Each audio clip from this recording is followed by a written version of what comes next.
जरा सोचो, तुम्हारा शरीर अचानक से एक शैतानी जोकर में बदलने लगे। कुछ ऐसा ही होता है केंट के साथ। केंट एक प्रॉपर्टी डीलर है जो घरों को खरीदने बेचने का काम करता है। आज उसके बेटे जैक का जन्मदिन है, जिसके लिए उसकी पत्नी मैग ने एक जोकर को पार्टी में बुलाया था, क्योंकि जैक को जोकर्स बहुत पसंद थे। लेकिन जब उस आदमी ने ऐन वक्त पर कैंसिल कर दिया तो मैग ने जैक का दिल रखने के लिए केंट को फोन किया कि तुम ही कहीं से कॉस्ट्यूम पहन के आ जाओ ना जोकर की। केंट ने हाल ही में एक पुराना घर खरीदा था, जहां एक ट्रंक में उसे जोकर की कॉस्ट्यूम मिल गई। वो तुरंत जोकर बनकर अपने बेटे की पार्टी में पहुंच गया और सभी बच्चों के साथ खूब मस्ती की। फिर पार्टी खत्म होने के बाद केंट जैक को अपने कमरे में छोड़ आया और सोफे पर आकर अपनी पत्नी से बात करने लगा। मैग काफी खुश थी, इसीलिए उसने केंट को जल्दी से अपनी कॉस्ट्यूम बदलने को कहा, क्योंकि वो केंट को एक खुशखबरी देना चाहती थी। लेकिन मैग के जाते ही केंट को वहीं पर गहरी नींद आ गई। फिर अगली सुबह केंट की आंख खुली तो मैग ने उसे जैक को स्कूल छोड़कर आने को कहा, क्योंकि वो पहले ही काफी लेट हो चुका था।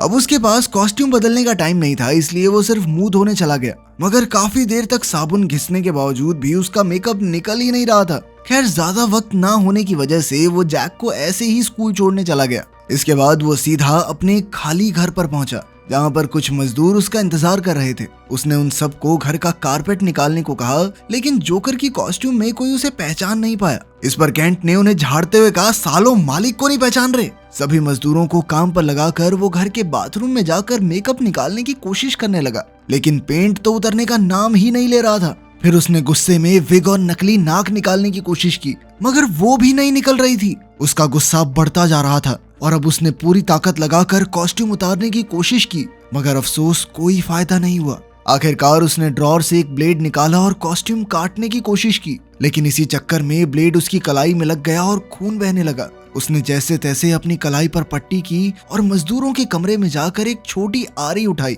उसने आरी अपनी गर्दन के पास रखी और अंदर से कॉस्ट्यूम काटने के लिए पूरा जोर लगा दिया। इससे कॉस्ट्यूम को तो कुछ नहीं हुआ, बल्कि आरी ही टूट गई। अब केंट का दिमाग खराब होने लगा था, इसीलिए वो परेशान होकर घर चला गया। जब मैग ने देखा कि उसका पति अब तक जोकर बना घूम रहा है तो उसने केंट से पूछा कि अब तक कॉस्ट्यूम क्यों नहीं उतारी। तो केंट ने उसे पूरी बात बताई, लेकिन मैग को लगा कि वो मजाक कर रहा है, इसीलिए वो अपने मेडिकल औजारों की मदद से केंट की नकली नाक को खींचने लगी। मगर वो नाक इतनी मजबूती से चिपकी हुई थी कि उसे निकालने के चक्कर में केंट की असली नाक से खून बहने लगा। केंट को बहुत दर्द हो रहा था और इधर उसका पालतू कुत्ता जमीन पर गिरी हुई नकली नाक खा गया। इसके बाद मैग ने देखा कि केंट की विग ने उसके असली बालों की जगह ले ली थी। इसके बाद केंट अपनी नाक के जख्म को ठीक करवाने के लिए हॉस्पिटल चला गया, जहां डॉक्टर ने उसकी नाक पर पट्टी कर दी। बाद में जब वो घर लौटा तो अचानक उसे जोरों की भूख लगने लगी। उसे घर के अंदर खाने का जो भी मिला वो खाता चला गया, पर फिर भी उसके पेट से आवाजें आ रही थी। अगली सुबह मैग जैक को स्कूल ले जाने के लिए उठी तो उसने देखा कि उसकी पूरी किचन में उथल पुथल मची हुई थी। साथ ही वहाँ केंट की तरफ से एक नोट था, जिस पर लिखा था कि वो इस परेशानी का हल ढूंढने जा रहा है। केंट इस वक्त उसी घर में था जहाँ उसे वो कॉस्ट्यूम मिली थी। उसने कंपनी में फोन करके पता लगाया कि उससे पहले इस घर का मालिक कौन था, पर तभी उसकी नजर कॉस्ट्यूम के ट्रंक पर पड़ी, जिस पर अब ताला लगा हुआ था। अब उसने खुद ही ऑफिस में जाकर सारे कागजात चेक किए तो पता चला कि इस घर का पिछला मालिक मार्टिन कार्लसन नाम का कोई आदमी था, जिसकी अब मौत हो चुकी है। वो सोच ही रहा था कि आगे क्या करना चाहिए कि तभी उसकी नजर एक बच्चे पर पड़ी जो उसे देख रहा था, और अचानक उसके पेट से आवाजें आने लगी, जबकि उसने अभी अभी इतना सारा खाना खाया था। इसके बाद वो एक कॉस्ट्यूम की दुकान में पहुंचा, जहां उसे एक आदमी का नंबर मिला, जिसका सरनेम घर के पिछले ओनर मार्टिन की ही तरह कार्लसन था। अब उसने अपनी गाड़ी में बैठकर इस आदमी को फोन करके जोकर कॉस्ट्यूम के बारे में बात की, मगर इस कॉस्ट्यूम की बात सुनते ही वो आदमी बुरी तरह डर गया और उसने केंट को कॉस्ट्यूम छूने से सख्त मना कर दिया। लेकिन केंट ने कहा कि भाई तू छूने की बात कर रहा है, मैं तो पहन के बैठा हूँ। तो उस आदमी ने केंट को अपना पता देकर अपने घर बुला लिया। कुछ देर बाद केंट पते पर पहुंचा, जहां उसकी मुलाकात बर्ट कार्लसन नाम के एक आदमी से हुई, जो असल में मार्टिन कार्लसन का भाई था। बर्ट ने उसे चाय पिलाई और इस कॉस्ट्यूम के इतिहास के बारे में बताने लगा। केंट को कहानियां सुनने में कोई इंटरेस्ट नहीं था, तो उसने सीधा पूछा कि भाई इसको निकालना कैसे है। तब बर्ट ने कहा कि शांति से पहले मेरी बात सुनो। सैकड़ों साल पहले एक ऐसा इंसान था जिसकी त्वचा एकदम सफेद थी और नाक बिल्कुल लाल। वो बर्फीले पहाड़ों में रहता था और अपना पेट भरने के लिए वो 5 बच्चों को बहला फुसलाकर अपनी गुफा में ले आया। फिर सर्दी के हर एक महीने में उसने एक बच्चे को मार कर खा लिया। सैकड़ों साल बीत जाने की वजह से ये कहानी इतिहास के पन्नों में खो गई। ये कहानी सुनकर केंट को अचानक चक्कर आने लगे और उसने बर्ट से पूछा कि वो उसे ये सब क्यों बता रहा है। लेकिन इससे पहले कि बर्ट जवाब देता केंट वहीं बेहोश हो गया। कुछ देर बाद जब केंट को दोबारा होश आया तो बर्ट ने फिर से वो नशीली चाय उसे पिला दी और कहने लगा, तुम्हारे अंदर बैठे इस शैतान को रोकने के लिए तुम्हारे शरीर के हिस्से काटने के अलावा कोई चारा नहीं है। ये सुनते ही केंट ने जैसे तैसे खुद को उसकी कैद से रिहा किया, लेकिन इस जद्दोजहद में बर्ट का चाकू उसके कंधे में घुस गया। केंट को इतना गुस्सा आया कि उसने चाकू बाहर निकाल कर बर्ट पर हमला कर दिया। उसने अपनी बंदूक बर्ट के सर पर रखकर उससे पूछा कि आखिर वो क्या करना चाहता है। तब बर्ट ने खुलासा किया कि ये कोई आम कॉस्ट्यूम नहीं बल्कि शैतान की खाल है। केंट को कुछ समझ नहीं आ रहा था, इसीलिए वो तुरंत अपने घर लौट आया और उसने मैग को सारी कहानी बताकर पुलिस को फोन करने को कहा। उसने मैग को अपने कंधे का जख्म दिखाकर कहा कि बर्ट को लगता है उसके अंदर शैतान पल रहा है। फिर उसने मैग से कहा कि वो ये बात किसी को ना बताए वरना लोग उसे पागल समझेंगे। मगर उसे एहसास ही नहीं हुआ कि सोफे पर बैठे मैग के परिवार वालों ने ये सारी बात सुन ली थी। उसके ससुर ने उससे पूछा कि आखिर मसला क्या है। अब अपनी सच्चाई साबित करने के लिए केंट ने सबको अपने कंधे का घाव दिखाया और फिर सबको अपनी गाड़ी के पास लेकर गया जिसमें उसने बर्ट को कैद किया हुआ था। लेकिन सबको लग रहा था कि केंट का दिमाग भर चुका है और वो एक बेगुनाह आदमी को अगवा कर लाया है। फिर मैग के भाई ने केंट की विग खींचने की कोशिश की, पर केंट ने बदले में उसकी बाजू ही तोड़ डाली। इससे मैग और जैक बुरी तरह घबरा गए। अब केंट उन्हें और नहीं डराना चाहता था, इसीलिए वो गाड़ी लेकर बर्ट को पुलिस के हवाले करने चला गया। लेकिन रास्ते में उसके शरीर में अजीबोगरीब बदलाव होने लगे और उसकी उंगलियां और पैर बहुत लंबे हो गए। तभी अचानक बर्ट ने मौका देखकर अपनी हथकड़ी से केंट का गला दबा दिया, जिससे गाड़ी बेकाबू होकर एक दीवार से टकरा गई। इस हादसे के बाद केंट गाड़ी से बाहर निकला तो उसे एक खरोंच तक नहीं आई थी। उसने बर्ट को बाहर निकालकर उससे पूछा कि वो ये सब क्यों कर रहा है। तब जख्मी बर्ट ने कहा कि इससे पहले कि बहुत देर हो जाए तुम्हें अपनी जान की कुर्बानी देनी होगी, और इतना बोलकर वो बेहोश हो गया। उसी पल अचानक केंट की नजर दूसरी गाड़ी में बैठे 2 बच्चों पर पड़ी और उसके पेट से दोबारा आवाजें आने लगी। न जाने उसे क्या हुआ और वो तुरंत जंगल की तरफ भाग निकला। जंगल में एक कैंप था जहाँ एक लड़का बर्तन धो रहा था, पर तभी अचानक उसे किसी के भूखे पेट की आवाज सुनाई दी। उसने इधर उधर देखा तो उसकी नजर केंट पर पड़ी। तो केंट ने उससे पूछा कि क्या उसके पास कुछ खाने को है। तब उस लड़के ने बिना हिचकिचाए अपनी जेब से एक बिस्किट निकाल कर दे दिया। मगर जैसे ही वो केंट के करीब गया तो केंट ने अचानक उसे जोर से पकड़ लिया और उसकी उंगलियां चबा गया। फिर अगली सुबह मैग जैक के स्कूल प्रिंसिपल से मिली और उसे जैक को किसी भी हालत में केंट के साथ भेजने से मना किया।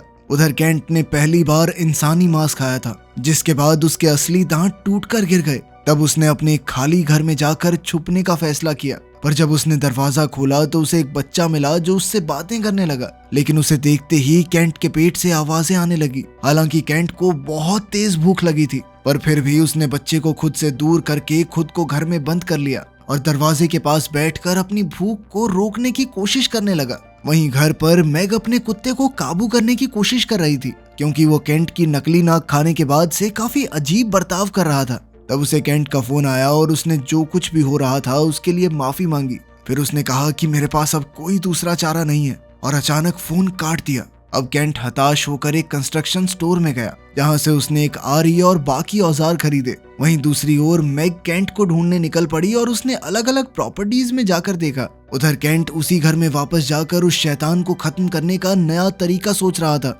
लेकिन अचानक ही वो बच्चा घर में वापस आ गया और केंट के बिछाए हुए जाल की वजह से आरी का ब्लेड सीधा उसे जा लगा, जिससे उसकी मौके पर ही मौत हो गई। पहले तो केंट को बहुत पछतावा हुआ, मगर फिर केंट को बहुत तेज भूख लग गई और वो उसे खा गया। उसी समय अचानक मैग वहां आ पहुंची और घर का ताला खोलने लगी। केंट ने अंदर से उसे आवाज लगाते हुए दरवाजा खोलने से मना किया, क्योंकि अगर मैग अंदर आ गई तो उसका सच सबके सामने आ जाएगा। खैर मैग ने उसे शांत करते हुए कहा कि मुझे तुम पर पूरा विश्वास है, वो तो सिर्फ केंट को घर ले जाने आई थी। इस पर केंट ने कोई जवाब नहीं दिया तो मैग ने उसे समझाया कि मुझे तुम्हारी जरूरत है, प्लीज दरवाजा खोलो और चलो मेरे साथ। असल में मैग प्रेग्नेंट थी और केंट एक बार फिर से बाप बनने वाला था। जिस दिन केंट ने वो कॉस्ट्यूम पहनी थी उस दिन भी मैग उसे यही खुशखबरी देने वाली थी। ये सुनने के बाद केंट दरवाजा खोलकर मैग के साथ चलने को तैयार हो गया और पीछे उस बच्चे की हड्डियां छोड़ गया। फिर जब वो घर पहुंचे तो केंट ने मैग से कहा कि वो बदल रहा है। वो चाहता था कि मैग उसे जंजीरों से बांध दे ताकि वो चाहकर भी यहाँ से बाहर न जा सके।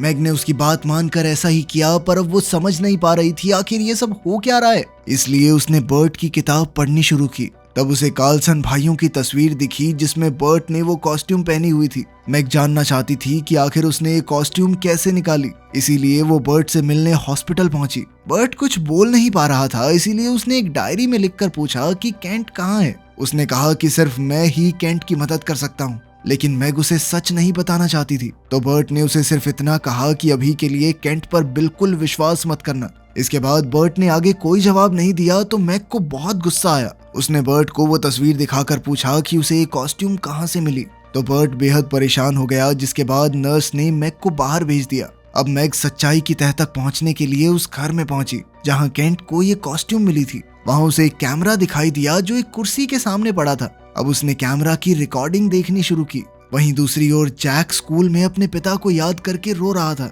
उसे देखकर कोल्टन नाम का एक बदमाश लड़का उसे चिढ़ाने लगा। उसने अपने हाथों पर ग्लू लगाई ताकि वो जैक के चेहरे पर मल सके, पर तभी जैक ने उसके हाथ पर काट लिया और तुरंत भागकर अपने घर आ गया। फिर वो अपनी माँ को ढूंढ रहा था तो उसकी आवाज सुनकर केंट को पता चल गया कि मैग घर पर नहीं है, इसलिए उसने जैक को अपने पास बेसमेंट में बुला लिया। जैक डरते डरते नीचे पहुंचा तो उसने देखा कि केंट जंजीरों से बंधा हुआ था। वो बेचारा नादान बच्चा ये कैसे समझ पाता कि ये उसका बाप नहीं बल्कि केंट के रूप में एक शैतान है। उसने केंट से स्कूल के उस शरारती बच्चे के बारे में शिकायत की। वहीं दूसरी तरफ मैग उस घर में वो रिकॉर्डिंग देख रही थी। रिकॉर्डिंग में उसने देखा कि जोकर के भेष में एक आदमी खड़ा था और उसके साथ ही एक डॉक्टर भी था, जिसके बाद वो कैमरा उठाकर अपने साथ ले आई। फिर वो जैक को लेने स्कूल पहुंची तो पता चला कि वो तो पहले ही जा चुका है। वो काफी डर गई कि कहीं जैक केंट के पास न पहुंच जाए, इसीलिए वो तुरंत घर जाकर जैक को ढूंढने लगी। खुशकिस्मती से वो सोफे पर आराम से बैठा था। मैग ने उससे पूछा कि वो स्कूल से जल्दी क्यों आ गया और उसके पापा कहाँ हैं। वहीं दूसरी ओर हम देखते हैं कि कोल्टन अपने घर पर वीडियो गेम्स खेल रहा था कि तभी अचानक उसे लगा कि उसके पीछे कोई है, इसीलिए उसने तुरंत अपने ननचक्स उठा लिए।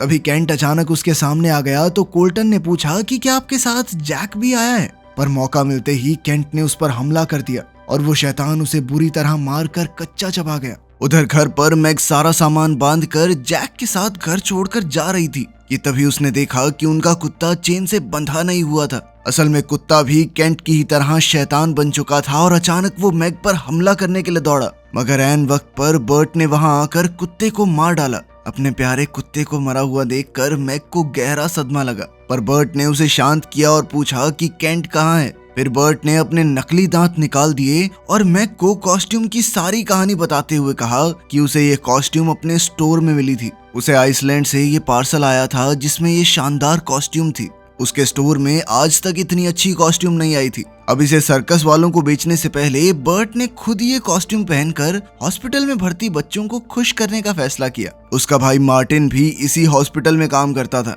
और जब उसने देखा कि बर्ट शैतान बनता जा रहा है तो उसने इसका इलाज ढूंढने का फैसला किया। इसके बाद बर्ट बेहोश हो गया और कुछ दिन बाद जब उसकी आंख खुली तो उसके शरीर से वो कॉस्ट्यूम उतर चुकी थी और वो इस श्राप से मुक्त हो गया था। असल में मार्टिन ने बर्ट की जान बचाने के लिए हॉस्पिटल से 5 बीमार बच्चे लेकर शैतान को उनकी बलि चढ़ा दी। आखिरकार बलि लेने के बाद शैतान ने बर्ट की कॉस्ट्यूम उतार दी। इसके बाद कई सालों तक बर्ट इस कॉस्ट्यूम से श्राप को हटाने के उपाय ढूंढता रहा और मार्टिन ने अंत तक कॉस्ट्यूम को दुनिया की नजरों से छुपा कर रखा। ये सुनने के बाद मैग ने कहा कि केंट कभी किसी बच्चे को नुकसान नहीं पहुंचा सकता, पर तब बर्ट ने उस जंगल वाले लड़के का हाथ दिखाया जिसकी उंगलियां केंट चबा गया था।